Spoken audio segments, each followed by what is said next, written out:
Benanya ye o waati kelen na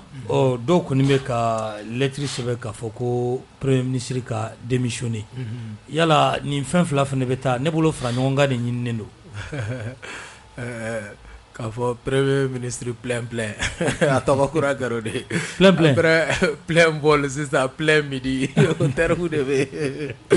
donc n y'o de fɔ a ma n y'o de message ci a ma o don donc pour nous mas an ma tila gɔn kundili la wara bilen b'a la ko k'ale nunkɔrɔsi di ni ko ma ko ye sa wa donc an bɛ k'an ka jamana libérer wagati min na minnu ye problème créer dɛ n'o ye problème créer olu de bɛ ka wele sisan an bɛ ka solution ɲini olu ka problème créer na u bɛ ka wele tugun ka segin an cɛ yan kɔ parce que a ɲɛnabɔlen tɛ olu nafa quoi. O diversion de ya diversion de don ne ye kuma min ye ko u bɛ ka acharné yɔrɔ min kama ko Sogɛl ko yɛrɛwolo debout sur les remparts M5 RFP et CPM CDM et toutes les autres forces du changement ko an ye 14 janvier kɛ cogo min Fizi Mali a n'a tɔ bɛɛ ko an k'a lajɛ Korema a tɔ bɛɛ ko ka fara ɲɔgɔn kan k'a lajɛ ko k'o dynamique kelen maintenir ko n'an y'o maintenir ko ka élection gagner il n'a pas dit ka élection voler il n'a pas dit ka élection tricher ne ye kuma in lamɛn fɔ siɲɛ saba o kɛlen k'a kuma cɛya ne seginna ka taa lamɛn ko peut-être ko kuma ni turuma bɔra da ko kuma bɛ maa dun ne ye kuma kɔni lamɛn mas o kuma minnu b'olu da k'u bɛna o kuma de kɛ daduya ye ko ka guanguan ci an kana ɲɔgɔn nɛgɛ ni fɛn fɛn bɛ ka nin fɔ mas ni bɛɛ kun delila ka nin fɔ fɛn fɛn bɛ ka a laɲini bi nin bɛɛ kun delila ka nin fɔ mas en toute sincérité ni politique mɔgɔ wo ni société civile mɔgɔ ni jagoya journaliste wo fɛn fɛn bɛ ka nin kuma in fɔ ka aw kɔkɔrɔma don mas nin bɛɛ kun delila ka nin fɔ parce que olu bɛ ɲinɛ min kɔ maninkaw ko bɛɛ sugu lɔnnen k'ale ni bɛɛ sugu fɔ man ɲi bɛɛ dɔnnen don ni kumana dɔrɔn e rattachelen don jɔn na walahi a dɔnnen don Mali kɔnɔ nusiw ko a babi on se sait ko an bɛ ɲɔgɔn dɔn Bamako yan ni kumana dɔrɔn e bɛ ka nin kɛ jɔn ye e ka rattachement bɛ min a bɛ Abidjan wa a bɛ Faransi wa a bɛ min walahi a dɔnnen don o mɔgɔw de bɛ kuma la ma c'est ceux qui sont en train de crier parler kuma juguman kɛra jumɛn ye parti politique ani organisation politique k'a fɔ olu ma a y'aw fara ɲɔgɔn kan aw ka élection gagner parce que aw nalen yɛlɛma kɛra Mali kɔnɔ o yɛlɛma ba kɛlen malien fanba yɛrɛ o yɛlɛma la minnu ye jamana ci Faransi kɔnɔ après la révolution loi guillotine bɔra yen de Louis Guillotin ko ka jamana cibagaw jɔ k'u kun ci o de kɛra Faransi après la révolution française de 1789 jamana wɛrɛw kɔnɔ par exemple olu nalen u taw don kaso la dɔw y'u taw bila ka taa exil la mais Mali kɔnɔ a fɔra ko bɛɛ da ka don a la bɛɛ ka taa compétit mais procès d'intention karisa ni min ŋaniya la maso juge ka gɛlɛn dɛ an y'o de ye kuma ninnu kɔnɔ y'a ye an ye mɔgɔ minnu ka communiqué an y'a bɛɛ kalan minutieusement k'a kalan masa an ma fɛn y'a kɔnɔ comme on le dit y a pas de nouveau sous les tropiques fɛn kura tɛ yen quoi wala u ye terme minnu falen dɔrɔn k'u ja nin kuma in na mais n'i ye kuma in ta ka kuma in analyser de façon dépassionnée e ka kɛ premier ministre Sogɛl fɛ o e kana kɛ premier ministre Sogɛl fɛ o a ye kuma min fɔ malidenw y'u yɛrɛ ye aw ka wulikajɔ la 14 janvier a ye min kɛ a ɲɔgɔn bɔli ma deli ka kɛ Afrique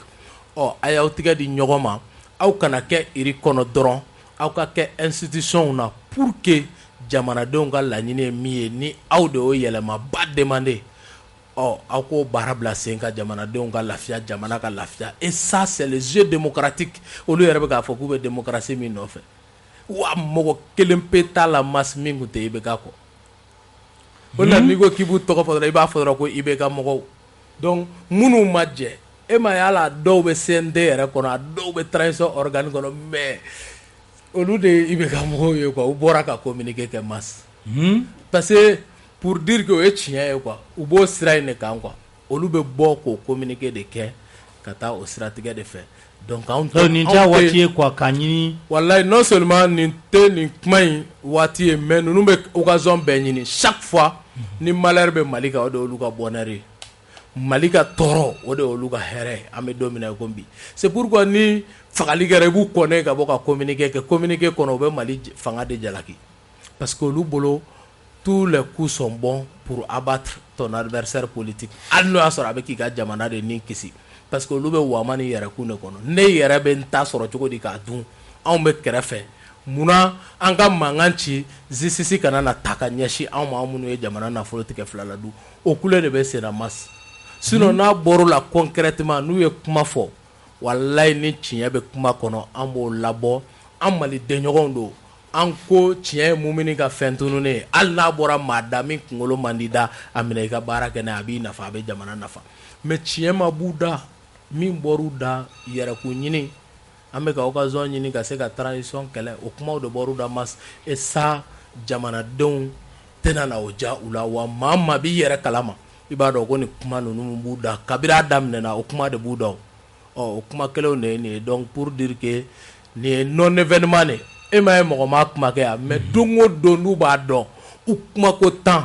mas u bɛ dɔ fara u yɛrɛ ka mangoya kan wa u bɔ ka mɔgɔ min kɛlɛ walahi u bɛ dɔ fara a tigi ka manja kan ne de bɛ k'o f'u ɲɛna jateminɛ don a da kɛnɛ kan kɛ taa u yɛrɛ ka pages n'u ka fɛnw kan n'u ye communiqué bila min bɛ yen jamanadenw bɛ ka mun fɔ arajow ka bɔlɔlɔw ka duguw kɔnɔ e ka sondage kɛ dɔrɔn i k'a lajɛ parce que aw de y'anw ka duguw ci o ye tiɲɛ de ye o joli ma kɛnɛya yɛrɛ fɔlɔ kala wɛrɛ minɛlen b'aw bolo k'aw bɛn'o joli lamaga u ka sabali sa mas n'i ma misiden to a sɔgɔma bire i b'a to a wulafɛ bire jamana in sɛgɛnna toro walayi jamana in sɛgɛnna olu bolo quoi jamana in sɛgɛnna quoi u k'a to ten quoi o de la an ko an k'an tigɛ di ɲɔgɔn ma ni dynamique ba min bɛ sen na ta mas foyi tɛ ni dynamique in falen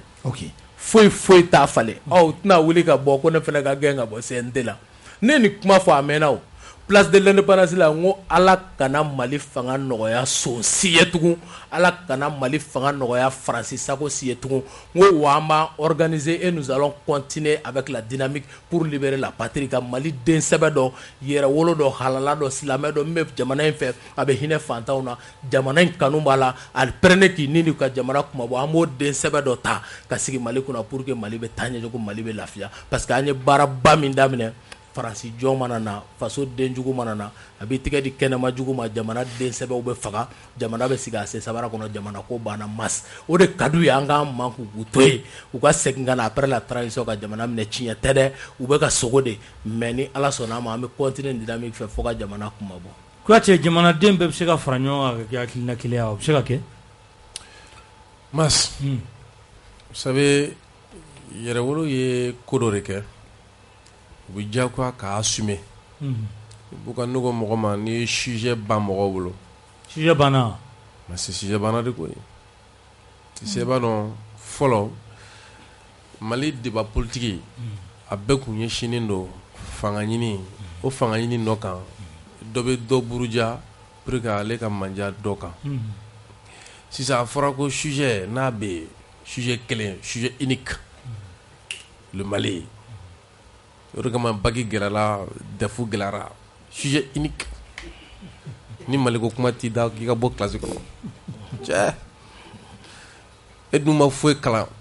san 54 san 31 e ma foyi kalan Mali burujali kɔ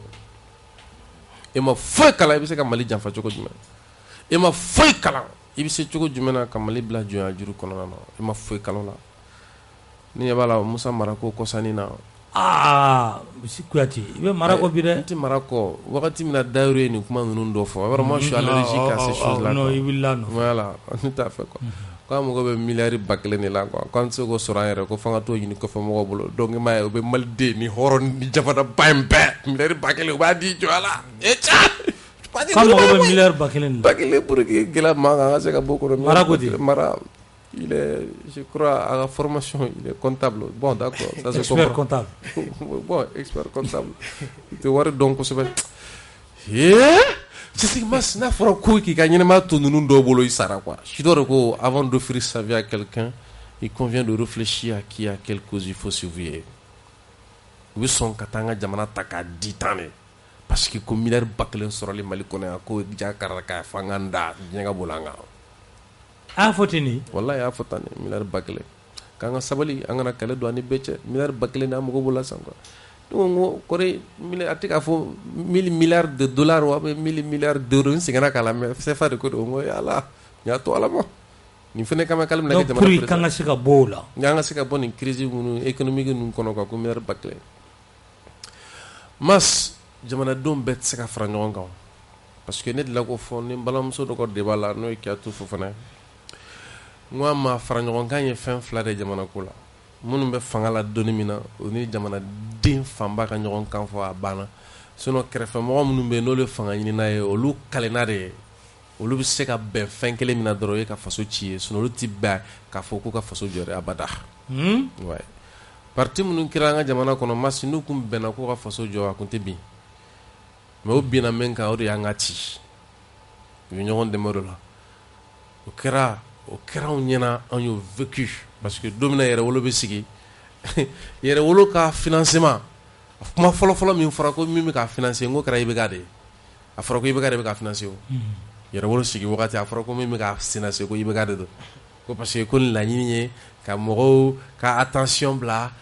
cause wɛrɛ kan ka bɔ wagati y'a sɔrɔ IBK bɛ ka wari di minnu ma ni minnu yɛrɛ fɛn bɛɛ sɔrɔ IBK ka fanga kɔnɔ olu de kan bɛ ko an ka kɛlɛ ɲɛsin fanga yɛrɛ ma mais olu t'a dɔn ko ni ji ɲɛsin yɔrɔ ma ko ji tatɔ a tɛ bɛbɛdennin dɔn ka bɔ denyɛrɛnin na quoi ji bɛ kunda yɔrɔ min kan walahi masa a tɛ misiri dɔn ka bɔ min f'i ɲɛna sigi kurun na a kana kunda kan dɔrɔn donc u ye jama kun ɲɛsin Ibrim Boubacar Keïta ma sans se rendre compte parce que entre IBK et ses forces impérialistes fana ka choix fana kɛra IBK ye ka kɔn ka faransi ko to yen quoi donc o la fara ɲɔgɔn kan in an kun y'a solution kɛ mun ye an mɔgɔ damadɔni bɛ sɔn ka audace sɔrɔ cogo jumɛn na parce que an y'a dɔn n'i bɛ fɛ ka jamana fara ɲɔgɔn kan n'i bɛ fɛ ka fara ɲɔgɔn kan fɛn o fɛn kɛ il y a ce qu'on appelle centre de gravité fɛn dɔ de bɛ yen min bɛ se ka to hadamadenw bɛ ɲɔgɔn sɔrɔ o ye jumɛn ye o y'o sɔn nɛmɛ ko ka kɛ kelen ye n m'a faamu o kɔnɔna miiri ka ɲɔgɔn sɔrɔ ko dɔ la a bi an ko Mali ko in maliyɛnw kɔnɔna miiri bɛ se ka ɲɔgɔn sɔrɔ o de la n'i bɛ ka sɔnna k'i jɔ yɛrɛ o la ka laɲini kan fara ɲɔgɔn kan bɛ n'o sira de kan quoi donc bi fara ɲɔgɔn kan bɛ sen na o fara ɲɔgɔn kan bɛ tali kɛ jamanadenw fanba bɛ yɛrɛ ye mara kɔnɔna na mais o nɔ kan minnu tun bɛ débat politique kɛ dɔrɔn wa man yɛrɛkun système ye n'o ye k'a fɔ dɔrɔn an ka parti anw a bɛɛ kan bɛ k'u bɛ se ka jɔ mais u bɛɛ ɲɛna a bɛ tiɲɛ u kelen kelen han u kelen kelen u b'a fɔ k'u bɛ se k'a kɛ ka ban gɛlɛya min b'an kan a b'o kɔn quoi mais u bɛɛ fara ɲɔgɔn kan to u bɛ tila ka yira k'a fɔ ko maliden bɛɛ fara ɲɔgɔn kan k'an tɛ se quoi donc o de kama an bɛ don min na i ko bi laɲini tɛ ko ka bɛɛ fara ɲɔgɔn kan parce que bɛɛ tɛna se ka ɲɔgɔn faamu o ko la mais laɲini ye min ye dɔrɔn jamanaden fanba o k'i yɛrɛ ye jamana maracogo la o bi an b'o sira de kan o la an bɛ fɛ ka min fɔ dɔrɔn fɛn min ye terrain ko la misaliya la an y'a fɔ i ka plateau sanfɛ k'a kɛra dɔ ɲɛna n'a fɔ an bɛ élection de la quoi a kɛra dɔ ɲɛna n'a fɔ an bɛ ka kuma de campagne na quoi alors que an ka kɛlɛ de don kɛlɛ in daminɛna i bɛ ka kɔrɔ la kɛlɛ in daminɛna ka Amadu Tumani Ture la wagati min na yɔrɔ ninnu bɛ datugu depuis u bɛ ka terrain voyager ko kɛlɛ k'an bɛ nin kɛlɛ la gazi cira an kan nin fɛn ninnu na nin tagasigi min bɛɛ lajɛlen kɛra o kɛlɛ min bɛ sen na kabi kunun an dɔnnen tɛ bi ala terrain filɛ yɔrɔ min na ko bɛ an ka laɲini hali bi a ka kɛ fɛn ye min bɛ nin bɛɛ kɔfɛ donc a fɔ olu ɲɛna olu bɛ k'u sigi k'a fɔ terrain bɛ min ne yɛrɛ ɲininka wele ton problème an de ko k'an bɛ k'an ka terrain ɲini an de ka wari tunu na an ko k'an bɛ ka wari ɲini an ko an b'a jigiya k'a fɔ a bɛ sɔrɔ sinikɛnɛ n'a ma sɔrɔ sinikɛnɛ e ko ko a ko wari sɔrɔ sinikɛnɛ a ma sɔrɔ e ta problème ye jumɛn d'après les Ivoiriens où est ton problème e ka problème ye jumɛn an de ka wari tunu an bɛ ka wari ɲini sa an b'a ɲini o ta c'est à dire que wagati min mana k'an sago ye donc hali bi an bɛ ɲini na terrain ko la mais bi terrain yɛrɛ kun bɔra bien vrai que an ye dɔɔni sɔrɔ jigiya dɔ sɔrɔ n b'a yira ko a bɛ faamaw kunna ka baara kɛ olu yɛrɛ man kunna ne bolo u ma aw remercier ayi kana remercier yɛrɛ mais i k'a fɔ faamaw ɲɛna vraiment nin ɲɛna an ka tɛmɛ ni terrain ko ye mais o y'a kɛ i n'a fɔ terrain ko sujet yɛrɛ ma kɛ yɛrɛ k'a sɔrɔ a kɛra dɛ a kɛra les vidéos existent les audios existent a kɛra dɔw yɛrɛ ne interpellé ko n k'a fɔ dɔ kɔrɔkɛ ɲɛna là cette fois-ci o to kɔrɔmatigɛli ye ko a k'a fɔ public i bɛna dɔ kɔrɔmatigɛ ouais n bɛna dɔ kɔrɔmatigɛ non moi je m'olu fɛn ninnu kɛ o n m'a fɔ ma m'olu fɛn ninnu kɛ o sɔn bɛ n na dɔɔni ko n k'a fɔ publiquement Burama Jara a ye n wele di Bajɛnɛ ka lɛfɛ kɔnɔ lɛfɛ min saba kelen bɛ e bolo saba la kelen bɛ e bolo kelen bɛ fɛn bolo Sa Majesté bolo kelen bɛ ne bolo o kɔnɔ ko n k'a kɛ Ala kama n ka mɔgɔw interpellé minnu ko bɛɛ ma ko terrain bɛ mɛn ko k'a fu ɲɛna n'a sɔrɔ komi olu ma kuma m'u da ko tɛrɛ nana ko n ka taa fu ɲɛna ko tɛrɛ nana quoi. awɔ ale y'i ci o la. awɔ ale ni ci o la quoi. i taara fɔ wa. bon n bɛ k'a fɔ tan de o komi nin y'a fɔ cogo de ta ko n k'a fɔ ko tɛrɛ nana ko tɛrɛ nana quoi. donc campagne tɛ o MINUSMA tali dɔw bolo ko campagne don campagne tɛ o mais n ko dɔw de sɔnna mais biw e ka lajɛ o mɔgɔ minnu ka t'u sigi Kulukoro u mɔgɔ damadɔni fɛn t'u bolo fana bɔra u kɛlen don k'u jigiya da tunya min kan n'o ye Ala ye ka da la ko karamɔgɔ ko n'i ko k'i bɛ ka faso bɔ bolo la ko Ala ko k'a kɛra ka da la ko limanaw de bɛ se ka ko dilan parce que a fɔra ko quand tout échoue il y a une issue la foi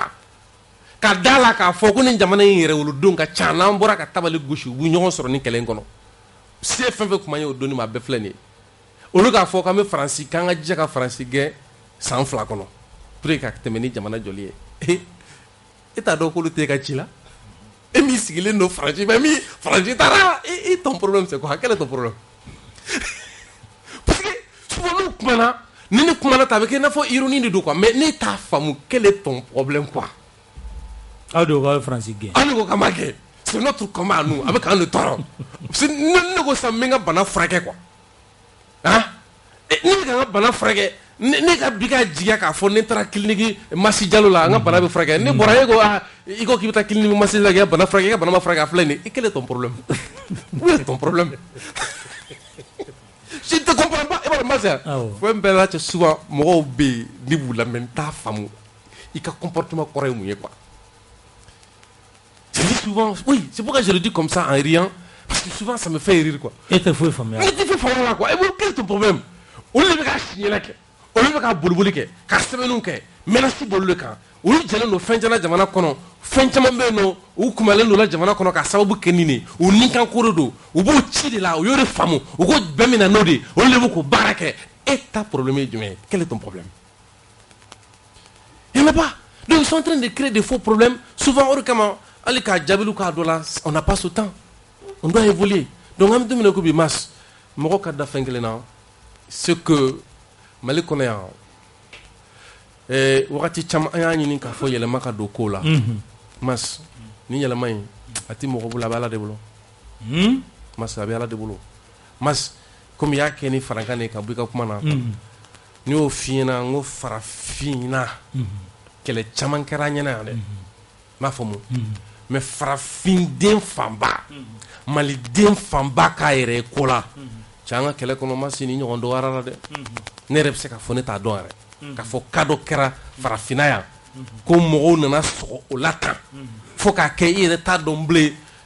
c'est-à-dire que avec ka défendre jumé parce qu'il ba ka fo avec ka défendre fambe fe masini nyondo do warala de sur ma fina ali irak kelela tam tabi do irak wakati mina les gens étaient divisés au Mali. Na fam mais bien mi dominer Kobi tabi do Libye la domina mo ko farale no jamane ngona domina tabi do Côte d'Ivoire la même chose mais bi peuple africain be ko Mali parce que kelem mi ka ka nyefora nye dona donc bi faranga mi ka ta sra mi fe ni ne kanga kokoro do wani ne tuyaye mais ka fo me freke ka be fara fara ngonga an kana ke takla kla ni gato klai non Omay. Restaurant. Ah oui, c'est ça. Mange ma crasi.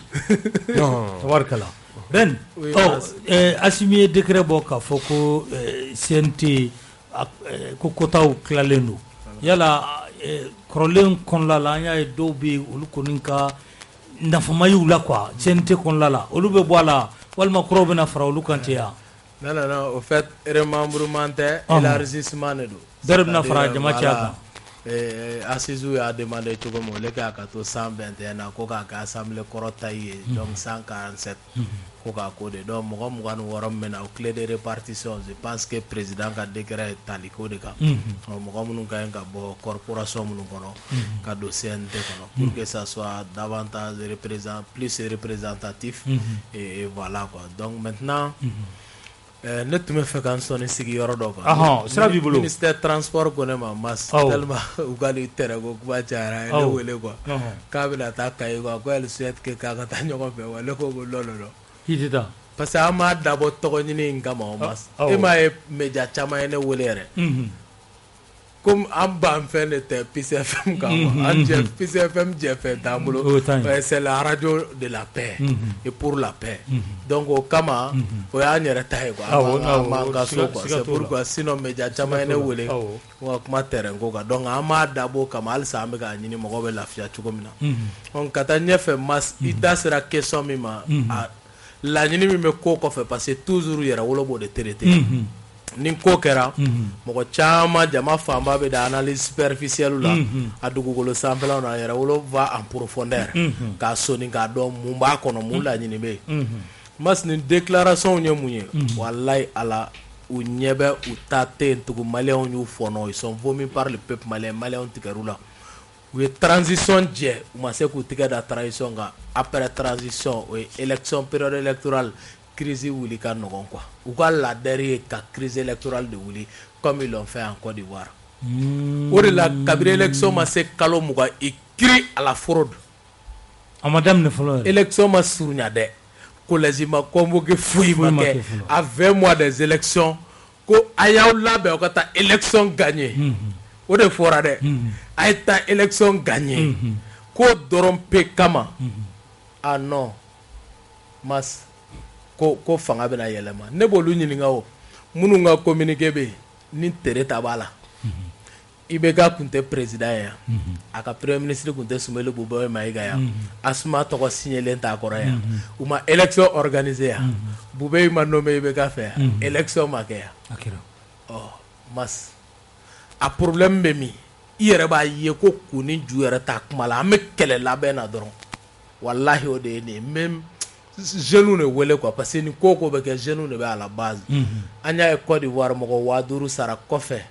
Guillaume Soro ye mɔgɔ bila ka taa Bilegude fo k'a to CPI la Gbagbo yɛrɛ nana ado y'a reçoit mais aux jeunes de montera les uns contre les autres k'u bila ka ɲɔgɔn faga walahi mɔgɔ si kana a pisiki k'i bɛ ninnu ka kuma lamɛn ka t'i disi di u kama fu don walayi n'i ko k'i bɛ bɔ k'i disi di ninnu de kama i bangebaaw bɛ so u mago t'olu la olu de ye e ka avenir hypothéqué e ta ni ne ta olu de b'a nafa kɔnɔ e ni ne ta ye u b'an weleli min kɛ 20,000 a dɔ la 100,000 a dɔ la 1,000,000 1,2 y'a cayalen ko den ni ne min ma k'an bila olu ka système de ye enquête k'an bila ko an ka taa an yɛrɛ di tugun ka jamana firi u bɛ fɛ k'o de kɛ o de b'u bolo élection ma surunya e ko suɲɛli bɛna kɛ donc ni mɔgɔ gagnera o diyara malidenw ye sa wa n'o ma k'aw ye suɲɛli don c'est ce que j'ai dit mais mɔgɔ minnu y'o fɔ masa o mɔgɔ kɛlenw de y'a fɔ ko Ben ko aw minnu y'an ka assemblée ci ko tôt ou tard vous allez répondre devant la justice bilahi CNT kɔnɔ k'anw minnu taara assemblée ci le 10 juillet an b'an profiter ni san 2 ye ka tâche bila kɛ an ka sedisu ninnu ye maa minnu banana Ala k'a kɛ farijagabɔ ye o don kuranɛ kalan kɛra u tɔgɔ la ka dugawuba kɛ donc halisa justice senna ka suma mas kiriko la o ko in na an b'o k'u wele da fanga ma halisa ani k'u bila u ka hakɛ kɔnɔ o baaraw ma kɛ ko k'an minnu bilala jama ɲɛ ka taa o baara in kɛ jamana ni kisili baaraba in kɛ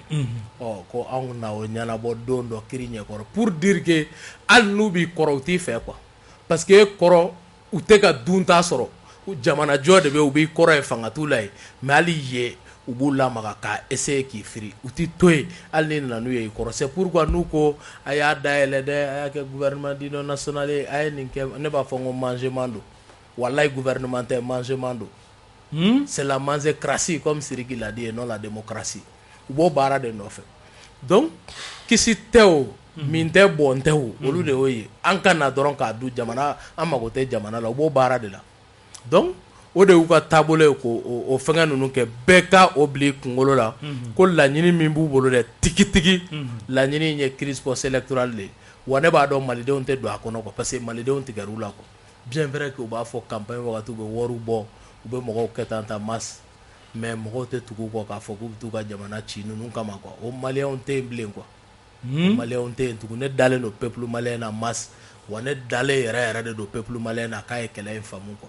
u b'a dɔn an bɛ ka taa yɔrɔ min quoi parce que hali u ka tɔndenw caman n'anw bɛ kuma walahi u b'a fɔ an ka parti bɛ nin sira kan bi n'an ko an bɛ na bɛn na aw nɔfɛ an bɛ qualifié comme opportuniste mais jɔn ko ala aw ka sira in de ye jamana ka hɛrɛ ye ni alaw tala cɛ u yɛrɛ ka parti tɔndenw caman b'a fɔ an ye walahi bilahi a a caman fana bɔra ka na don an ka tɔn kɔnɔ dɔw ye courage politique sɔrɔ olu bɔra à visage découvert ka na don an ka tɔn na donc voilà réalité minnu bɛ entre autres ka ɲɛsin nin baara ninnu ma Mas pour ka bɔ MINUSMA ko kuma la Mas MINUSMA bɛ laɲini dɔ la o ye ka se ka Mali bombarder cogo di France ka résolution min n'u y'a ta ka taa Libi bombarder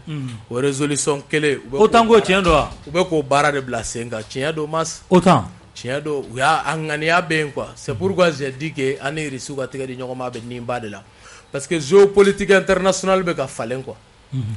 sisan France tigɛ mana bɔ a la n'o ye États-Unis ka allié Syrie ye États-Unis bɛ ka ye ale ka influence bɛ ka dɔgɔya quoi Russie de ka influence bɛ ka bonya diɲɛ kɔnɔ c'est pourquoi u ko f'u ka main forte kɛ France ma ka se ka nin jamana ninnu minɛ sisan États-Unis de bɛ ka na devant na au Mali u bɛ k'o baara de kɛ an ka surasiw bɛ to patrouille la Mas jamana camancɛ bolo fɛ u ni MINUSMA surasiw bɛ bɛn anglais ka surasi 40 tamasiyɛnw bɛ surasiw ni ɲɔgɔn cɛ u bɛ ja dɔw fili a caman ye lumière verte ye a dɔw wɛrɛw bɛ an t'an da don o la pour que jugu ka n'o bɛɛ dɔn k'a fɔ k'u bɛ tamasiyɛnw kɛ MINUSMA surasiw anglais surasi o 40 u ma kuma ka tila ka signalement d'u ma ko aw ye jugu ye wa a ye nin ye bilahi u ma kuma ka gɛrɛ fo ka na s'u kɔrɔ ko tamasiyɛn bɛ ka d'aw ma n'aw ye nin de ye aw ko fɔ Mali armée ka patrouille n'u kunbɛnnen o mɛnna a ma mɛn ça c'est fait il y a pas 2 semaines pour dire que mɔgɔ laɲini san o tɛ fi kɔrɔn fɛ o bɛ fi fan bɛɛ fɛ nin baaraw de bɛ ka labɛn ka fɛn bɛɛ kɛ pour que a ka fɔ Mali surasi bɛ ka teri kɛ bi MINUSMA surasiw kan Mali surasi de bɛ ka teri kɛ bi diɲɛ ka surasiw kan donc an kana ka Mali bombarder o de bɛ ka ɲini o baara de bɛ sen na bi sur tous les plans hali olu ma min bɔ u da walahi an b'a kalama kɛlɛ in bɛ a ɲɛdɔnbagaw de bolo i b'a fɔ Sidiki y'a fɔ cogo min na a b'a ɲɛdɔnbagaw bolo a bɛ maa minnu bolo u ja ka gɛlɛn wa jamana in kanu b'u sɔn domaine na donc pour dire que la victoire est certaine gɛlɛyaw bɛ sen na o gɛlɛyaw bɛ sen na bi gɛlɛya wɛrɛw bɛ na hali sini mais Mas gɛlɛya bɛ den fu de lasegin dɛ ko ka gɛlɛ n bɛ n yɛrɛ ɲini maa ɲalen tɛri a bɛɛ ka ja kira si tɛ yen min ka mission yɛrɛ nɔgɔyara ma Mas c'est pourquoi u tɔgɔw bɛ siècle ni siècle ni siècle traverser pour ka bɔ kuma la Mas n'o ye yɛrɛwolo ka financement ko kuma ye Irisiw fɛ a bɛ ta Asimi fɛ a bɛ ta Mas tɔw faransikanw kɔni bɛ ka émission yɛrɛ de sigi quoi u bɛ k'o fɔ jabaraniw n'a ko kama yɛrɛ de u bɛ k'o fɔ k'a fɔ ko a ka wari ko Irisi e yɛrɛ bɛn tari tɔgɔ ma kosɛbɛ kosɛbɛ n y'o ye a fan bɛɛ fɛ donc hali o don an bɔra ka lettre déposée o dugusɛjɛ u y'u sigi u ka France 24 kan komi a tɔgɔ a fɔra ko hali ka France 24 kibaruya cari i bɛ se ka wele kiri bunakun kan nka n'u ma an ka jamana tɔgɔla kuma bila Mas an fana t'u tɔgɔ bila quoi tant que an tɔgɔ b'u da i gɛnna an tɔgɔ b'i da Malien bɛ diɲɛ jamana bɛɛ kɔnɔ ni tɛ se ka sokɔnɔtaw manipuler i bɛ ka a essayer k'i bɛ kɛnɛmataw manipuler donc olu fana tulo b'anw na an fana b'a ɲɛfɔ pour que a tiɲɛ ka dɔn u y'u sɔnni sigi ko un mouvement très influent ko proche des militaires ko ni Salgado gɛnni bɛ na ko yalima nin tɛ Mali kɛtɔ ye ka MINUSMA gɛn donc u y'o kuma ni fɛn caman bila sen kan an ma kuma o la Mas anw ka QG talen filɛ an bolo Bolobana yɛrɛwolo ka QG ça fait 10 mois presque a bɛ kalo 10 bɔ bilahi talayi minan kelen pe t'a kɔnɔ minan kelen pe tɛ yɛrɛwolo ka QG kɔnɔ ne de bɛ k'a fɔ n tigɛ fila kɔrɔta ne bilahi mɔgɔ tɛ Ala ka dugukolo kɔ kan 7 milliards min bɛ se ka n tigɛ lajigin 10 mois an ka QG filɛ nin y'an bolo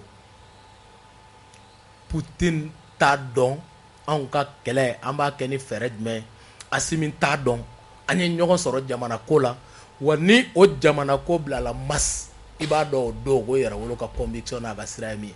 c'est pourquoi Bandaw ko wagati an bɔlen mɔgɔ dɔw bolila ka na Ben ni fanga surunyana ɲɔgɔn na kana sɔn ka taa opposition na tugun et puis n'o y'a sɔrɔ u ye fɛnw k'i ye fɛnw d'i ma u bɛ se ka bɔ ni gundo ye ne ko n ko min b'anw ni ninnu ni surasiw ni ɲɔgɔn cɛ u b'a dɔn olu nana anw sɔrɔ kɛlɛ min na n'u bɛ k'an dɛmɛ o kɛlɛ la an bɛ ka taa n'o de fɛn ko tɛ an n'u ni ɲɔgɔn cɛ bilahi a mɔgɔ tɛ transition kɔnɔ a mɔgɔ tɛ surasiw la min bɛ se k'a fɔ ko fɛn ko delila ka tɛmɛ i ni anw ni ɲɔgɔn cɛ mais chaque jour sinon ça m'a sɔrɔ a bɔra o mas c'est pourquoi hali n'aw ni mɔgɔ min organisation kɛ caman na u b'olu dɔw tɔgɔ citer parce que côté Dogola Bamako donc u b'o kumaw fɔ k'u sɔnni sigi o kan ka taa o baaraw fɛ o ye dalu ye ka yiri la k'a fɔ ko anw ni mɔgɔ tɛ ɲɔgɔn kalama mas plus loin ne k'a ye leader un jeune leader a kɛrɛfɛ mɔgɔw girinnen b'a kɔ u b'a lakana fɛn bɛɛ kama hali ni marifa bɛ ci a la dɔw pɛrɛnnen k'u jɔ mais a nalen fanga kɔnɔ k'a donna CNT la ko n'a ko a mago bɛ ka jamana ɲɛmɔgɔ min ye ala barika la ani bonya ni tanga min b'a ka kulu kan n'u bɛ k'o wulikajɔ kɛ u ka cɛsiriw kama o ɲɛmɔgɔw b'a recevoir o la masse o tigilamɔgɔ nɔfɛ mɔgɔ minnu kun pɛrɛnnen k'u jɔ bali ɲɛ la o wagati kelen olu ka bɔ a kɔ ko mun mɔgɔ bɛ ka ne kɛlɛ ko ne kɛrɛfɛ mɔgɔ don a bɛɛ ni Alahu Taala cɛ kun kelen ko bɛɛ ni ma an don baara la bɛɛ ni ma wari d'a ma kuma wɛrɛ tɛ diɲɛ kɔnɔ u bɛ se ka min f'i ɲɛna pa bɛɛ ni ye nkalon tigɛ an ye pa ye layidu ta an ye pa bɛɛ ni ye nin ko de kɛ a ye kɛlɛ de janfa bɛɛ ni ye baara dɔ de kɛ min ye jamana janfa ye o tɛ tiɲɛ ye walayi o tɛ se ka fɔ o tɛ se ka fɔ mɔgɔ fɛ diɲɛ kɔnɔ o mɔgɔ tɛ diɲɛ kɔnɔ min bɛ se k'o fɔ mas parce que conviction ninnu de y'an bila nin kɛlɛ in na an bɛ ka kɛlɛ in kɛ an faso de kama quoi mais ne ma deli k'o ye diɲɛ kɔnɔ n'i nana fanga la o wagati de i bɛ mɔgɔw placer fan bɛɛ fɛ i bɛ marché minɛ zéro marché ni de près ni de loin marché public bilayi tala y'anw da ma don a la mas bɛn mɔgɔw dun b'i kan dɛ mɔgɔ tɛ diɲɛ kɔnɔ min bɛ se k'a contraire fɔ mas i dɔw don polisiya la ko n ye mɔgɔ 150 don polisiya la i tun bɛna yɔrɔ dɔ sa plateau la ko n ye immeuble 2 jɔ ko ka yɔrɔ dɔw san ko ka tila ka boulangerie jɔ mas ne ko hali n'o ye buru tana yira k'a bɛ ka feere n tɔgɔ la n tɛ kuma Mali kɔnɔ tugun hɔrɔndenya la halaladenya la ka buru tana dɔrɔn yira diɲɛ kɔnɔ e ni bɛɛ ka kɛ mas immeuble photo ma ta o tuma immeuble bɛ planète Mars kan ou bien o bɛ fan jumɛn k'an bɛ k'u kɔnɔ quoi u dɔ ka bɔ ni dalilu dɔ kelen mas a tɛ yen walayi juguya de don ani dɔw bɛ yen olu ta tɛ juguya mais impatience parce que fakɔrɔ ni bakɔrɔw la corruption sociale a atteint une dimension qui est plus grande que la corruption financière elle-même. Fakoro ni bakoro de bi wele e be ben ko ben ni Asimi do ani Sogel do ani Jaw do ani Colonel Duru do yera wolo mo bi uni jamana fanga bolo be ñogon bolo ete barala ite ka se ka doni dorome keme au contraire munu ko me wordi ma lu cité wordi ma tugu so mo fa na ben pression ki ka est-ce ki te bo ben ko billahi et au même moment on dit aux gens que ben me ka milliard de soro. Donc pour que Kambo Fujine Kablaïka. Donc au bara mime sena au bara ba de jamana kono. C'est pourquoi on peut organiser autour de Ben anga ninge anga donta anga bota sena que ça. A Bamako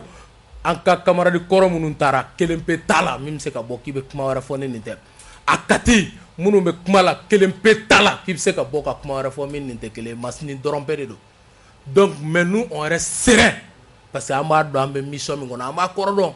olu nyebe muna ngata bara la ta bara e bega hake mas ni mo munu kay nga soro olu be ba soro o e tieye mais ne mi me ka foko me corruption kele ne ka nga kele ke 100 ans e tugura ne ko 100 kele ou be 100 fla ou be 100 damado mais ne de be kele risigita ne de be kele nyema ne be ka tani kele e bi e de ga boka na non beni ga kele bla ta yurugu siraka ne ka nafa doron ah non. Non, non. Ani mogote beoka ben est là pour libérer la patrie et non pour servir son petit clan qui ne dépasse même pas 30 personnes. Ade mogo bisaba bolu be fene kanga jamana jamfa kanga génération jamfa comme une koragaras bati ake choko lu kama ye to fogere no etien koragaras bati jamana jamfa samaso etien ye to fogere wor kama bati jamana jamfa o etien ben ye to fogere donc lu be fene ko de kia nenyo ke jamana be kisi choko di nous sommes en guerre wallahi mu wele kana sabali de ma mogo be koroto fi be fili même sini no lu ka nga opportunité mi soro mas namu de mala antu kumaniyama akunye munye kan banko lu de me do ado yu jo bali nyene kamako ni tungo kibene mina do prene no ka sa pour que ne gamine donc namu lu de me mas ame munke mais comme même la plus belle femme du monde ne peut donner que ce qu'elle a. Ben pisa, ben ceci, cela, ben peut faire tout ce qu'il veut. Mali tignete, wallahi billahi ben a des limites. Ben a des très grandes limites. War tabulo atsega mogo do barala ne de frem no fie mas. Ni mogo mien suturanta ya fa otige jamana kono. Ka ta 18 août ka se bi ma benn ma se ka mɔgɔ kelen pe don baara la mas a fɔra k'i ye katiga jeune dɔw don polisi la dɛ ko de bɛ fɔ ko 150 n yɛrɛ ne bɛ direct ye polisi concours kɛ k'a jɛ ne bɛ direct n t'a dɔn an bɛ mun kɛ parce que wɔlifɛn dun a bɛ mɔgɔ da mɔsɔn quoi n'an taara o sira kan an tɛ se ka kuma quoi donc c'est pour dire que an bɛ baara o baara la walayi an bɛ k'a kɛ jamana ko de la c'est pas pour rien an ye Baba Modibo Keyita k'an ka misali kologɛlɛn mas bon tant qu'an bɛ tiɲɛ kan o de la u bɛ ka dɛsɛ an na sinon bi m'u bila kɛlɛ la dɛ wa u bɛ continuer bilahi talahi tant qu'an bɛ tiɲɛ de kan an bɛ sebaaya sɔrɔ quoi ils peuvent rêver u bɛ se ka sogo dɛ an bɛ fɛ ka kɛ ninnu ɲɔgɔn ye mais sira jɛlen don tɛmɛ e tɛ fɛ ka bɛn nin jɔyɔrɔ in de ta wa sira b'i bolo ta i tɛ bɔ bɛn nin yɛrɛ kɔ sa wa n'i yɛrɛ ye leader ye komi e ko bɛn nin kun tɛ ye ne de y'a kɛ nin ye wa e yɛrɛ ka tɛmɛ vas-y t'i yɛrɛ confirmer ta kuma jamanadenw fɛ ko bon n nana pour ka baara di mɔgɔ 30 ma après n ka combat résultat de après hali ni jamana bɛɛ tigɛra n na comme Arasbachi n mago t'a tɔ la wa man nɔrɔ mɔgɔ 30 ka baara sɔrɔ o de tɛ kuma ye ma je vais jamais rentrer dans ça n tɛ don o kɔnɔ donc ka bɔ kuma la ni min ye o de ye k'a fɔ mɔgɔw ye walahi bilahi talahi masi yɛrɛ wolo ka kɛlɛ ye yɛrɛ woloya kɛlɛ mɔgɔ tɛ jamana kɔnɔ min bɛ se k'an tigɛ lajigin quoi ko kɔsa in na ne tulo b'a la mɔgɔ dɔ wulila ka taa la fɔ surasiw ye k'a fɔ mɔgɔ wɛrɛw ye ka taa fan bɛɛ ka kuma ɲagami jamana fan bɛɛ ko Sogɛl a donné 200 millions à Ben ala walahi o fana fɔra ne ko Asimi bila la ko sisan Sogɛl tɔgɔ de bɛ sen na mas n ko ne ko est-ce que nin dɔw tɛ u tab nin bɛɛ tɛ se ka kɛ juguya ye dɔw ŋaniya ye Ben cɛnin mɛnna sɛgɛ la ala k'i garisigɛ foni parce que 200 millions ne bolo e yɛrɛ ka jamana la a bɛ kɛ cogo min sa mas 200 millions k'an k'o don kɛlɛ la ne ko est-ce que a dɔw ta tɛ u ŋaniya ka ɲi ka ɲɛsin bɛɛ ma o bɛ wala Faransi bɛ kule la ko Wagner de b'a sara ko Irisiw de b'a sara ko Poutine de b'a sara mais dalilu tɛ yen a tɛ se ka bɔ kabiri n wolola ne ni Irisi kelen ma kuma kabiri n wolola bɛɛ ni Irisi kelen ma kuma kabiri ne wolola fɔ bi kabiri n wolola n ma se Irisi la n sera teriki n tatɔ Venezuela ma se Irisi la ni Irisi ma ɲɔgɔn ye ni Irisi tɛ ɲɔgɔn non bi ta ye confusion ye donc ne nana ye mas ko kuma de bɛ sen na ko Irisiw bɛ nin di ta k'a bɛ taa bilahi talayi comme ça o kuma yɛlɛla ka yɛlɛ bas n tɛ tɔgɔ fɔ kɛ fɔ surasi dɔ ne ɲininka ko Ben ko ne ko ke e ni Irisi jumɛn de bɛ ɲɔgɔn dɔn surasi dɔ ɲininka o la a bɛn ni ala cɛ ko Ben k'i ni Irisi jumɛn de bɛ ɲɔgɔn dɔn comme ça moi je rigole walayi an bɛ ka jamana baara de kɛ mas et nous allons continuer sur ce chemin u ye nin ɲɔgɔnna de fɔ Modibo ma ko fɛn bɛɛ bɛ Modibo bolo k'a ye fɛn bɛɛ kɛ Modibo sara u ma se ka foyi yira a kɔ u ko k'u ka Moro juger 9 ans Moro bɛ kaso la u bolo ni président ba ye ni cɛ ba ye Afrique ni Mali kanuba ba ye u kɛrɛfɛmɔgɔw yɛrɛ ye réunion kɛ k'a ye san 8 kɛ fanga la a b'an bolo kaso la san 9 ko mais n'an y'a kiri ko hali n'an ma kɛ silamɛ an ka kɛ hɔrɔn k'an bɛ nkalon da la dɛ walahi an bɛ nkalon da la Mali wari 30,000 o de b'a bolo an bɛ nkalon da la foyi t'a bolo min ye jamana ta ye walayi a y'a k'a ye de o wagati la Musa Tarawele ka mɔgɔw n'u ka ko 110 tiɲɛ na u ma sɔn ka jugement kɛ ka nkalon sigi Modibo Keyita la donc u bɛ nin de kɛ et ils pensent que u bɛ se ka mɔgɔw affaiblir i b'a dɔn fɛn kelen min bɛ se mɔgɔ la mas i jogo tant que i jogo ka ɲi n'i bɛ tiɲɛ kan i bɛ avancer walayi ni fɛn dɔ ma ɲi an b'a fɔ Asimi y'an kunkolo kɔrɔtani ni fɛn dɔ ma ɲi an b'a fɔ Sogɛl y'an kunkolo kɔrɔtani u ka tactique diviser pour régner k'an fujinɛ k'an bila Sogɛl la k'an fujinɛ k'an bila Asimi na k'an fujinɛ k'i b'an bila surasiw la mas o tɛ marcher dɛ n'anw ka ɲi ka min fɔ surasiw ye n'anw bɛ min fɔ Sogɛl an bɛ t'o f'u ye so kɔnɔ u b'a dɔn ko caman bɛ yɛrɛ wolo n'est pas d'accord avec ça mais jamana ko c'est de compromis en compromis et du kɔnɔ a bɛɛ tɛ to i t'a la kuma tɛ jamana kɔnɔna ma souvent hali bɛ wagati to yen wagati b'i ka tiɲɛ dɔ d'i ma an bɛ taa bɛɛ rencontrer même le ministre de la justice an bɛ min fasa da k'a tanu k'a ye an ka Kasoge an taara Kasoge fɛ yen ministère la fo a ka so puisque ale ni carré kelen man cɛ fo a ka so an kumana Kasoge fɛ mais mas justice ko la jalaki baden b'anw bolo parce que Zomba kule dɔw minɛna mais halisa caman bɛ kɛnɛma o ye kelen au-delà de cela Zomba kulew ka minɛli kɔfɛ mas duguma kiri halisa bingali bɛ tribunaux kɔnɔ 100,000 150 mɔgɔ fagala b'i yɛrɛ ye kɛnɛma mɔgɔ min n'a jalakilen tɛ foyi la fantan se t'a ye kule bin bɛ k'a kan k'a bila kaso la walayi parce que dɔrɔn se bɛ mɔgɔ fagala somɔgɔw u bɛ bɔ k'a bila des tueurs à gaz u bɛ yaala u bɛ taa mɔgɔw faga moto nɔfɛ 40,000 50,000 ko parce que u somɔgɔw sɔnna ka 100,000 di masi o de bɛ jamana kɔnɔ an ye proposition min kɛ an ko wuranda u ka délégation de dépêché ka taa ministère de la justice u ka homologues fɛ wuranda u ye yurugurugu kɛlɛ cogo di masi technologie développée len do bi avec des moyens électroniques lunettes chaîne min bɛ don i kan na bigi montre ni bɛɛ bɛ filmer le kɛ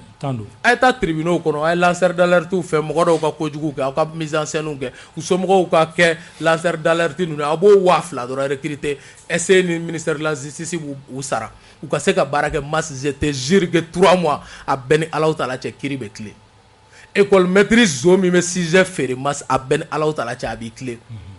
dɔgɔtɔrɔ min bɛ ordonnance kolon sɛbɛn ou bien ka furasuɲɛ kɛ ou bien ka janfa ta ka ɲɛsin baarakɛlaw ma ka taa ka heure kilancɛ kɛ clinique la ka heure kilancɛ kɛ hôpitaux publics la bilahi talahi masa a b'i tilen lanceur d'alerte 2,000 an y'o de proposition kɛ Modibo Kone Kasoge a ye sigi dɔrɔn aw k'u dilan jeune 2,000 n'aw mago b'a la an b'u d'aw ma u formation Wuranda y'a ka corruption kɛlɛ ten de polisi Wuranda n'i ye 200 ɲɛsin a ma a b'a fara i kulo kɔrɔ dɔw bɛ olu ni boli bɛ taa i dabaliya bɛ ban parce que a b'a fɔ ko peut-être fɛn dɔ b'i la ka se k'a ja ta k'a di quoi wa n'a kɛra ɲangini bɛ da i kan dira lex z lex i b'i tilen sa i bɛ minɛ dɔrɔn direct i bɛ condamné san 3 i bɛ gɛn ka bɔ i ka baara la ka t'i datugu san 3 da tɛ don i ka kuma la mas 3 mois a bɛɛ ni Alahu Taala cɛ yurugu bɛ ban an ka jamana kɔnɔ sisan an bɛ don Mali kura yɛrɛ kɔnɔ an bɛ taa ni proposition kɛ fan bɛɛ an bɛ taa ni kumaw fɔ on n'est pas d'accord avec tout mais ni belebeleba ni maximum bɛ ka kɛ hali ni fɛn dɔw tɛ ka kɛ o dɔ majɛ kama i tɛ jamana firi quoi ou bien ka bɔ ko yɛrɛwolo bɛ k'i kɔkɔ da sinon an b'a dɔn majɛw bɛ o majɛw bɛ fanga la an b'o dɔn i y'a ye anw b'o dɔn taabolo dɔw bɛ yen an bɔra k'an kan kɔrɔta n'o ye mais an y'a ye o yɛrɛ bɛ fanga affaibli dɔw bɛ yen an b'a dilan jukɔrɔ mas pour que a bɛ ɲɛ cogoya min na bakuruba la ninnu ye anw ka wulikajɔw ye quoi ka ɲɛsin fanga ma an bɛ wagati min na. ok Kuyate i tun bɛ fɛ ka dɔ fara Bɛn ta in kan. Parce que i b'a dɔn n ye dɔ ka fɛn dɔ kalan sisan quoi a bɛ k'a sɛbɛn ko Asimi y'a muso n'a denw bila ka taa Paris o kuma fana y'o yɔrɔ dɛ ko Asimi yɛrɛ y'a siyɔrɔ falen vous savez i b'a dɔn bana dɔw bɛ hadamadenw na n'o ye nkalontigɛ banaw ye wariko in bɛ bila o bɛɛ minɛn kɔnɔ o ni sujet bana dɔw bolo nin fɛnɛ de ka di mɔgɔ dɔ ye quoi parce que c'est passionnant sujet tɛ yen o de bɛ na ni wariko kuma ye quoi Masi m'a fɔ sira wɛrɛ fɛ mais ni ne ko ko n yɛrɛ kun ka sira sisan ne n sigilen to ka plateau sanfɛ ko nin ye fɛn dɔ ye ne mago b'a la min sɔrɔ o bɛ se ka gɛlɛya a musakata fan fɛ Masi a bɛ di ne ma sisan yan o tɛ kɔrɔbɔ yɛrɛ sisan ne ko n ko o jalen ka don jɛlenya kɔnɔ i balimakɛ dɔ ye message ci ne ma ko n bɛ min fɛ n k'a fɔ a ye sisan a bɛ don k'a fɔ k'a y'a kɛ ne ko n'a ye min kanu ne ye o don. Ayo wajibi mais c'est-à-dire que ne t'a dɔn ne yɛrɛ dabali bɛ mɔgɔ dɔ la k'a fɔ u bɛ kulo ye an bɛ wariko nɔfɛ n'an bɛ wariko nɔfɛ o ka nin su ban nin ɲinini na nin ɲini ngoro na ka taa sɔrɔ dɔw bɛ k'a ɲini an ka taa dɔrɔn an n'u ka teriya dɔrɔn kɛ ka kɔn biɲɛ maso teriya b'a nafa ni nafoloko dɔw ka tɛmɛ nin kan mɔgɔw ka parce que a baro ninnu a bɛ kɛ an b'a baro kɛ parce que ça fait amuser souvent a b'an permettre an ka kuma yɛrɛ kan dɔɔni tan don mais Masi ɲinɛ selincini ni ɲinɛ seliba ne yɛrɛ jɔra n yɛrɛ la nin na yɛrɛ woloko sababu la awɔ Masi ne tun t'a dɔn ko hadamaden bɛ se ka sigi ka kɔnɔ gan k'i bɛ se ka sigi ka kɔnɔ gan selisagako la parce que mɔgɔw tun bɛ selisaga di ne ma dogo la lisiw bɛ n bolo a lisi la ne yɛrɛ t'a la selincini na a kuma sɔrɔla min fɛ i b'o dɔn wa sori kɛmɛ so de ye ne wele ko n ka taa saga ta ne yɛrɛ y'a fɔ sori kɛmɛ so n ka plateau sanfɛ wɛlɛma jɔ sanfɛ n ko kabi Ala ka ne da mɔgɔ ka ne wele ko ka selisaga di ne ma n ka fɔlɔ kɛra ɲinan min bɛ selisaga di ne ma kɛnɛ k'a di mɔgɔ ma dibi la bilahi warasulu a kuma a m'a faamu quoi i y'a fɔ a ɲɛna o n ko e ka lisi lajɛ ne tɔgɔ t'a la o donc plus de 10 ans a bɛ selisaga di ne ma ne b'a dɔn mɔgɔ ma ne kelen ma saga minɛ a la te a filɛ nin wa a dira fɛn o fɛn ma a lisi bɛɛ filɛ nin ngo ne b'a dabɔ ne b'a fɔ wagati min na hakili kun tɛ la yɛrɛ a kasira de seli saga a bɛ di ne ma ne b'a di mɔgɔ ma dibi la bila ye warasulu n ko karisa i ko n ka liste de kɛ ka na di ma i bɛ se ka saga di minnu ma bila ye warasulu ne ye liste de kɛ i y'a validé mais liste la ne tɔgɔ t'a la o liste n'aw na e k'a lajɛ a bɛ varier san na mais ne tɔgɔ t'a la ne t'a di si la o mais ale yɛrɛ ka jate la a fana m'a ye a ko k'ale m'a ye diɲɛ kɔnɔ ne m'a ye o donc pratiquement an bɛ se k'o min sɔrɔ fu e tɛ bɔ min kalama an b'o yɛrɛ sɔrɔ jango kan ka taa boli fasoden jugu dɔ nɔfɛ mun kama a kun de quoi mas c'est-à-dire que i b'a dɔn nin bɛɛ fɔkun ye min ye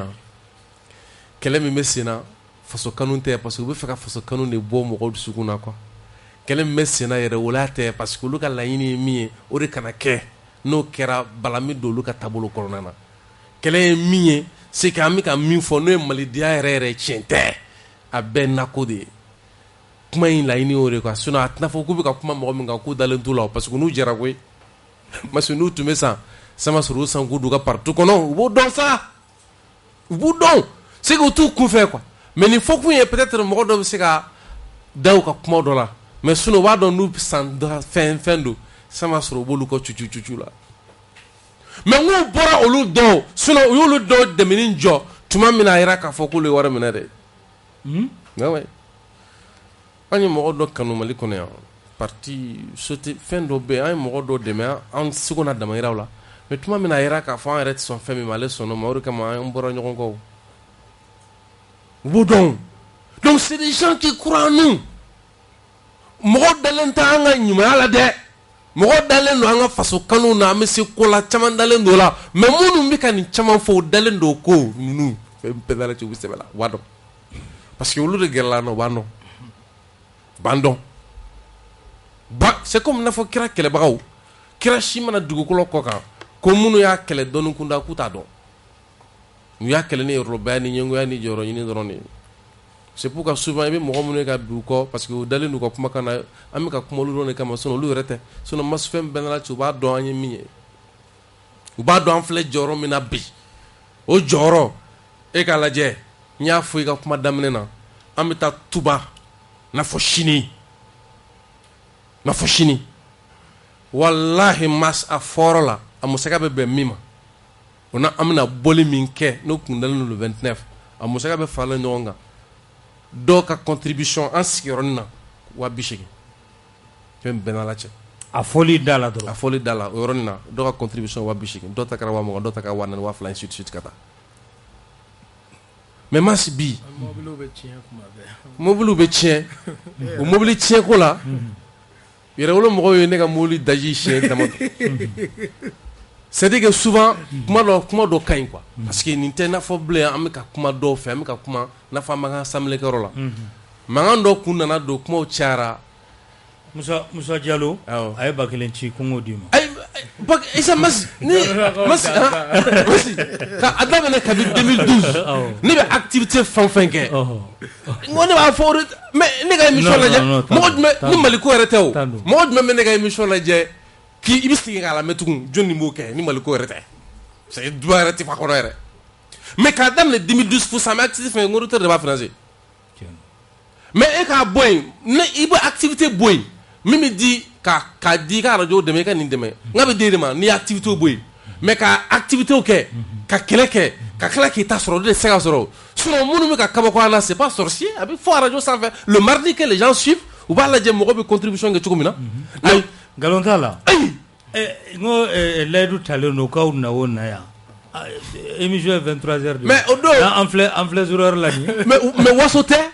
o don kɛmɛ ko tiɲɛ yɛrɛ la o dalilu ma o layidu ma wuli fɔlɔ a ma wuli o caman bɛ yen an bɔtɔ tuba kɛmɛ ko tiɲɛ na k'a tigi mobili dilanna ne ko mais kɛmɛ ko mobili dilanna o don min na bɛɛ nana fɔ ko ne ka mobili bɛ tiɲɛna ko ne ka mobili de ma ɲi mais Masire sigilen filɛ Masire ne wele ka taa suguba kɔnɔna na mobili dilan wari ka di yan. a kɛra c'est quoi bon ne y'o mobili kɔnɔ digi la pourquoi i de ka di kɛlɛ i tɛ Masire kɛlɛ i ka di to yen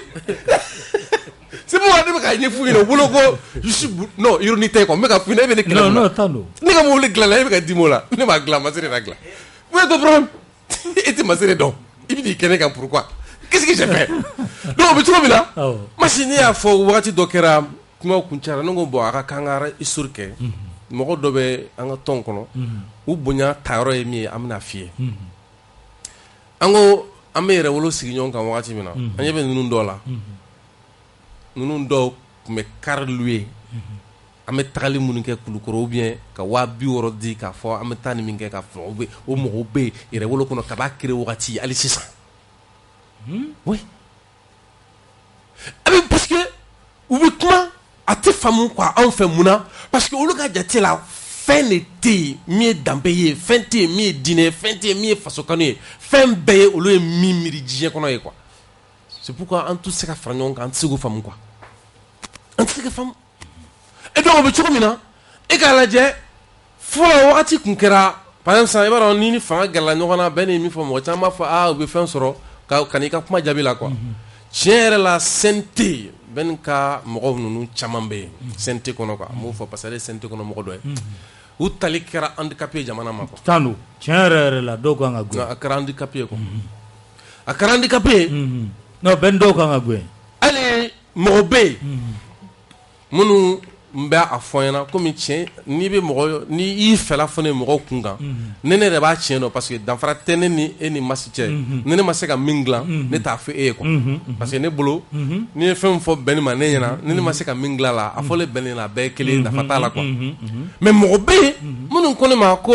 hali bɛnni jeli min kɛra a ka sara kɔ ko a tun bɛ se ka kɛlɛ kɛ n'a ye ka nafa wɛrɛ kɛ hali victime ye min tɛ nin ye quoi o ka tɛmɛ nin bɛɛ kan oui o bɛ se ka kɛ o parce que a bɛ ka di cogo min na an yɛrɛ wasolenba t'a la parce que anw bolo kɛlɛ kan ka kɛ majɛw bɛ yen bɛɛ n'o fɔ mais n'a fɔra k'i bɛna wagati bɛɛ ka taa don jamana na olu bɛɛ majɛ kama a ma nɔgɔn sinon anw bolo victime ni fɛn ka kan o a man kan bɛɛ ni ka sara kɛ o ka dɔgɔ a la o bɛɛ ni ka sara kun kan ka kɛ bi kɔlɔn kɔnɔna na mun de bɛ majɛ bɛ kɔlɔn kɔnɔna na bi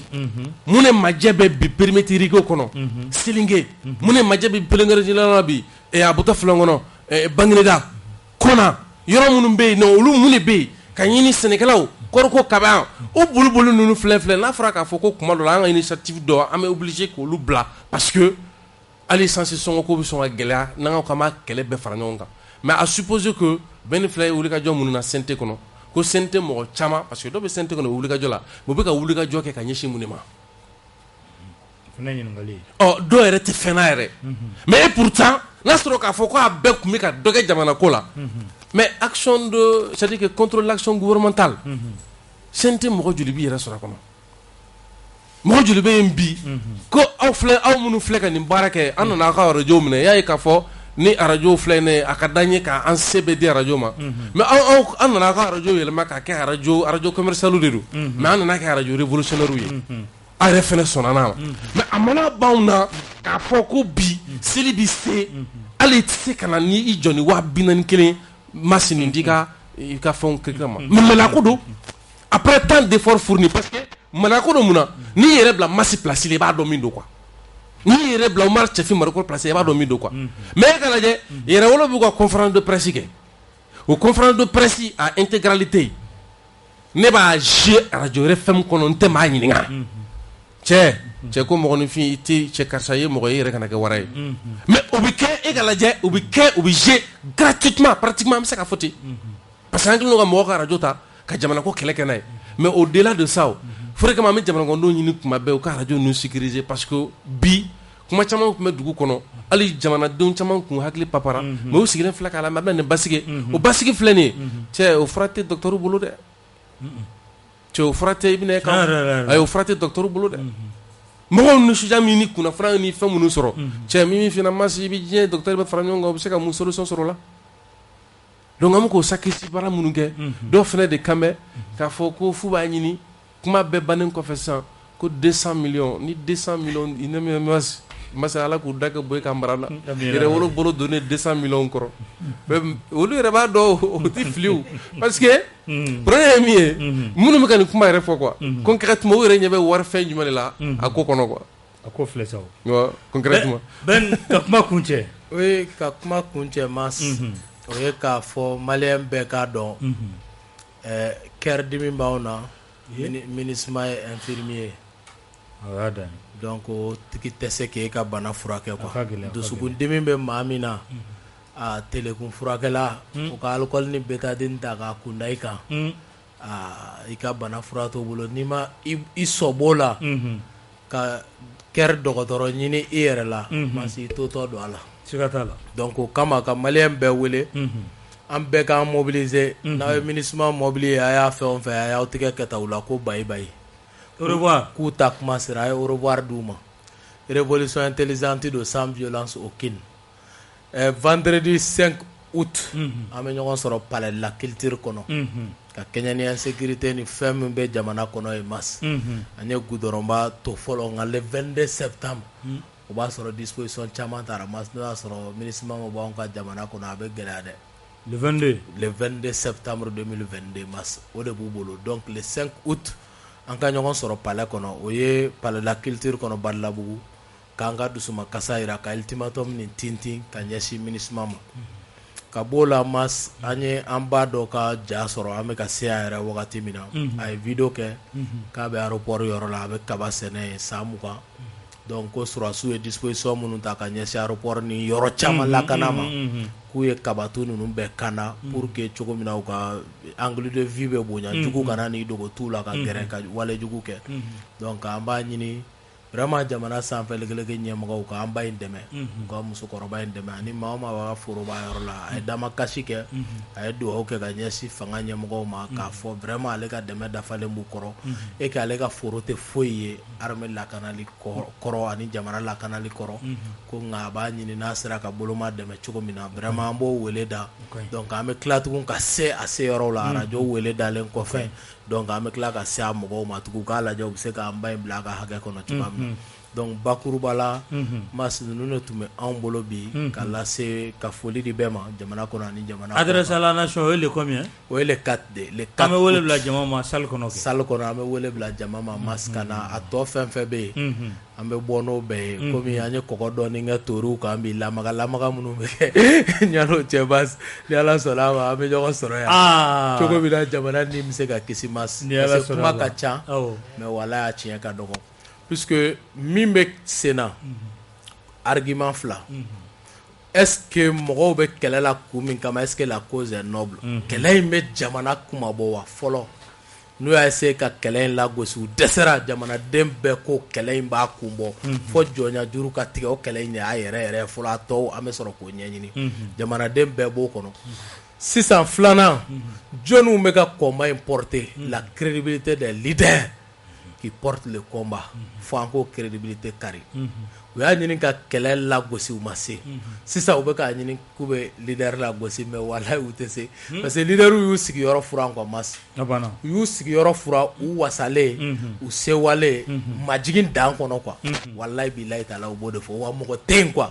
k'a ta Asimi de la quoi fo Mali citoyen laban quoi ko i bɛ se ka dɔ wɛrɛ fɔ ka fara nin kan quoi donc Poutine ta in fɛnɛ quoi 7 milliards mɔgɔ de tɛ diɲɛ kɔnɔ min bɛ se k'a jira quoi walahi n'an kun k'an bɛ taa Numankuru fɛ mas sisan b'a sɔrɔ an bɛ ko wɛrɛ hali PCFM ni micro tɛ k'an da la tugun tellement an tun bɛ banaya walahi ala an b'a dɔn mais an ma sɔn ka arasi baciya o de y'a to masa an bɛɛ ni sɛrigoyara donc o de y'a to an bɛ nin sira in kan o kuma de bɛ sen na ka lase jamana bɛɛ ma donc ka bɛɛ fo Ala ka Mali dɛmɛ merci beaucoup mais mas ni ma foyi faamu yɔrɔ o de kama ne ma k'a kɔrɔkɛ don parce que a bɛ ne ma o de la i bɛ ka k'i balimakɛ kɔrɔkɛ voilà parce que ne ye nin fɔ sisan a bɛ fɔ kɛ ne kana fɔ mais ale yɛrɛ b'a fɔ donc ça veut dire que ça veut dire voilà maintenant mas an bɛna kuma kuncɛ ni min ye tiɲɛni min kɛra jamana kɔnɔ dɔw de y'a kɛ mais avec tout ça là o t'i fɛ ko ka fɔ fɛnɛ quoi mas tiɲɛnikɛla barika t'a la quoi ma bɛ fɛn min kɛ o ka jugu o de kama ni sekuru la tuma dɔ la mɔgɔ bɛ ɲina k'a fɔ ko bɛ dugu la ma se kɛra faransi la de o de kama mɔgɔ caman t'a dɔn min bɛ sen na ma se kɛra MINUSMA la de ma se kɛra kɔnɔna jugu la de o nɔ kan a yɛrɛ k'a fɔ ko jamanaden caman kun kɔrɔtɔla bɔli kɔrɔ vous savez mas jɛnatigɛ ko bɛ jateminɛ dɛ o de kama i y'a fɔli min kɛ an bɛna bɔli min kɛ le 5 août an b'a ɲini mɔgɔ fɛ mɔgɔw ka bɔ ni hali bi kɛlɛ faamuni ye u ka bɔ hali bi mas ni jamana kanu ye parce que mas minnu bɛ k'an kɛlɛ wallahi u ye fɛn bɛɛ de kɛ pour que a kana don dusukun kɔnɔ ko yɛrɛ woloya ye tiɲɛ ye c'est pourquoi a dɔw b'a fɔ ko yɛrɛ wuli m'a fɔ ma ko yɛrɛ wolo tɛ ko yɛrɛ wuli non a fila de don yɛrɛ wolo bɛ yen yɛrɛ wuli k'i jɔ ji kuncɛ na o de ye début sur les remparts ye awɔ a fila de don quoi voilà yɛrɛ k'i wuli i yɛrɛ kolo la ka taa sɔrɔ Poutine m'i lawuli Hachimi m'i lawuli o de don yɛrɛ wuli donc dɔw b'o fɔ bon n'an y'o tigi tɔgɔ fɔ a dɔgɔnin bɛ dimi a bɛ bɛn mais ale yɛrɛ bɛ dɔ fɔ sisan masa bɛ min kɔnɔ dɔrɔn o ye mɔgɔ ka wuli komi i n'a fɔ Arasbachi a fɔ cogo min na yɛrɛ wuli yɛrɛ kolo oui o de don m'a fɔ ma yɛrɛ woloya kɔnɔ ka faso kuma bɔ a fɔcogo jɛlen don quoi Mas on entend. Le 5 que Bachika n'a pas de décès. Le 5. Ouais. Mais Mas déjà, minusma est responsable. Mais où les là parce que à Franck, Kabi, Yann et Silika Teme. Quand il y a eu la conférence, minke, à conférence, à Mat Teme minusma Kloka. Donc où il y a eu sigilé no abaka, foka, un nouveau seigneur. Mais Mas, amika où les gars minke. La ni mimbala dron. Ou de anga où les gars joke. Yassa singoro jugu kanana Afrique. Parce que e kala je e bi an ka jamana kɔnɔ i ma jamana don ka laɲini ta jamana famo ko i bɛ se ka to yan mais laɲini o fana banna i m'o fana ta sisan e ko k'i tɛ taa e bɛ y'a mun de kama wa a dun yɛrɛ fana k'a fɔ k'e bɛ ka rapport fɛn fɛn kɛ a bɛ ka ko la juguya de a tɛ ka ko la sa n'a ma ɲɛ k'a fɔ k'e bɛ se k'a dɔn su la ko jɔn ye tiɲɛnikɛla jɔn ye ɲɛnɛma jɔn tɛ tiɲɛnikɛla mun na e tɛ se k'o baara kelen kɛ ka taa sɔrɔ su ma bɔ an ka suna dabila yan. An bɛ suna dabila. Tabarikala an bɛ lamɛnbaga bɛɛ lajɛlen fo Seydou Traoré ka bɔ Belgique an bɛ foli ni tanuni k'o las'a ma docteur Thiam ko k'a ka foli lase aw bɛɛ lajɛlen ma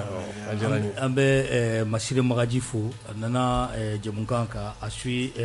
nin waati in na an bɛ foli ni tanuni k'o lase a ma ka lamɛnbaga bɛɛ lajɛlen fo maa o maa de tulo b'an na dɔ ye kunnafoni dɔ ci an ma sisan an b'o fɛsɛfɛsɛ ni Ala sɔnna ma sini sɔgɔma an n'o da maaw tulo kan nɛgɛ kanɲɛ 7 o waati la ka lamɛnbaa bɛɛ fo an bɛ page fɛn fɛn kan ka bɛɛ fo Ala ka Mali kisi wassalam.